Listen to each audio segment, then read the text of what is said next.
Hello again, Generation 1 Transformer fans. This is Sparkster1701 here, and with the upcoming St. Patrick's Day celebrations, I thought I'd take the opportunity this week to show off a green Transformer. This is, of course, the 1984 Autobot Scout Hound. Bring him out here a little closer. Hound was available in 1984, and this one is one of the 1984 originals. He was also available in 1985. He was discontinued in 1986, and his function was taken over by two other Autobots, that being in the form of the mini-car tailgate, stand-up tailgate, and by the Protectobot, Groove. Hound was a very popular figure when he was first released due to the fact that he was the only military-type vehicle and military-looking character in the Autobot lineup from 1984. But, as you can see from the figure, as we take a look at him and his posability, he is pretty limited. Posability on Hound is restricted only to his arms, and they can go pretty much straight down, but putting them straight out like he's going to fight anybody, and they stay hidden behind the bumper. So, needless to say, that also means that positioning his gun in a proper firing position is a bit of a challenge. The only other articulation Hound has is down here in the ankles, so I guess the best thing he could probably do is, once the seats are laid back, is to get the seats all the way down, is to consider leaning backward to fire. No matter how you look at it, that still doesn't look right. Like many of his other counterparts from 1984, Hound is pretty easy to transform into his vehicle mode. For starters, we remove all of his accessories. And the next thing we do is we bring up his arms completely under the bumper and push them into the sides of his body as we also rotate the wheels forward. Bring up the chest, first bring up the windshield, then bring his chest up to form the hood of the car, push the head all the way down in. On his feet, bring up both parts of the seats. And then we rotate these sides of his hip upward. And then shift his feet back, push the front in, and rearrange the seats. Get him sitting down flat here. And then we get to add a few other things to complete his alternate mode. So on the back, we get to fit him with a spare tire, and an extra fuel can. And for the added touch, a machine gun. And then there's Hound's alternate mode, an Army Jeep. More specifically, the Mitsubishi Jeep J59. A Japanese-built Jeep that is very similar to the alternate mode of the GoBot Jeeper Creeper. In this mode, Hound is also notorious for being extremely fragile. Notably, these two side mirrors here. On loose samples, these are quite commonly found broken off and completely missing. So, for those of you looking to find a Hound figure in decent condition, make sure these two pieces are still attached, because they will be a challenge to find.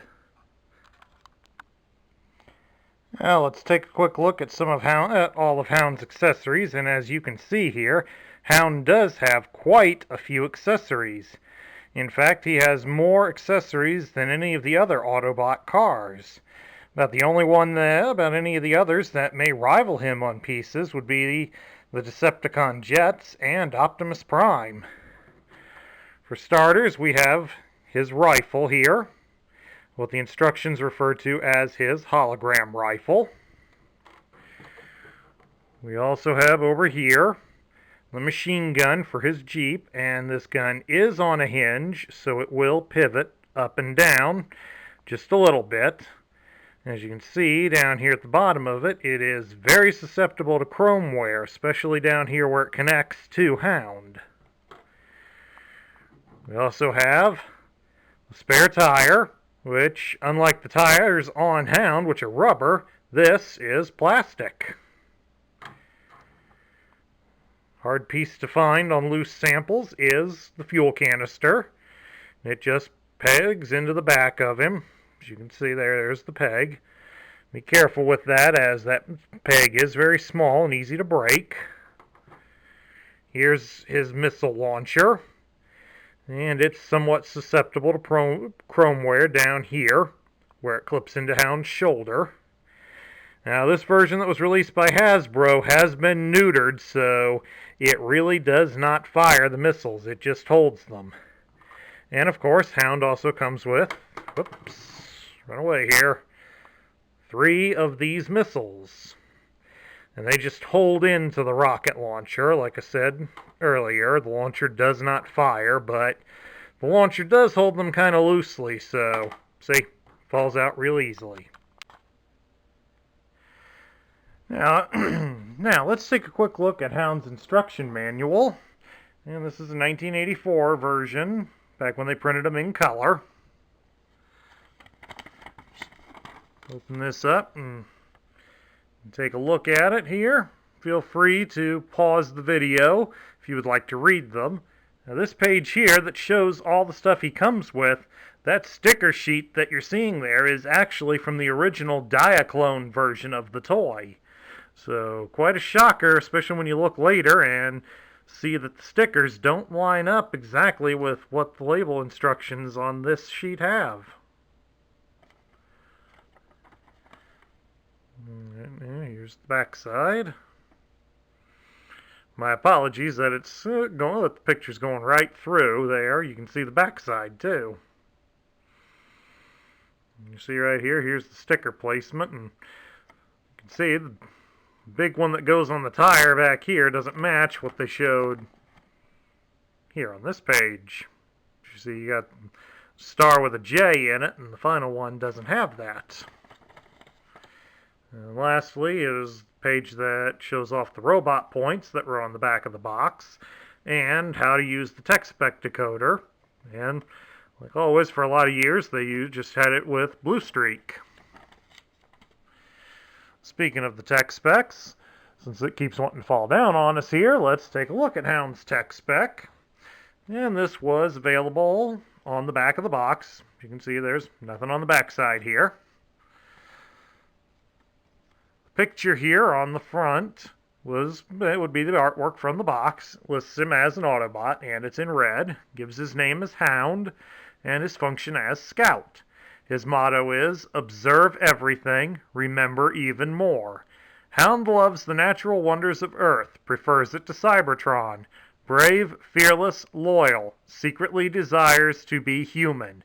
Uses turret gun as radar scope, infrared radiation collector. Tracks machines as well as humans. Hologram gun projects three-dimensional grid laser light topographical maps. Vulnerable to thermal and electromagnetic interference. And then moving over here to his statistics, you can see that it lists his strength at 5, his intelligence at 8, his speed of 5, his endurance of 7, his rank of 6, courage 10, firepower at 3, and skill of 9. So, sorry about that. This paints Hound up as an interesting scout character, but one that I'm getting the sense, would rather empty and desert the war effort and become an unassuming human. But that's just one man's opinion, and all of you are free to share in the comments below your thoughts on that. And this, my friends, concludes my review of the Generation 1 Autobot Scout Hound. If you like this video, please make sure to give it a thumbs up here on YouTube. And if you are wanting to collect a Hound figure, I hope you found this video informative. Please do remember to post a comment down below and subscribe to this channel. I'd love to do all the Transformers from Generation 1, so please make sure to drop a suggestion. And thank you for watching. Catch y'all later.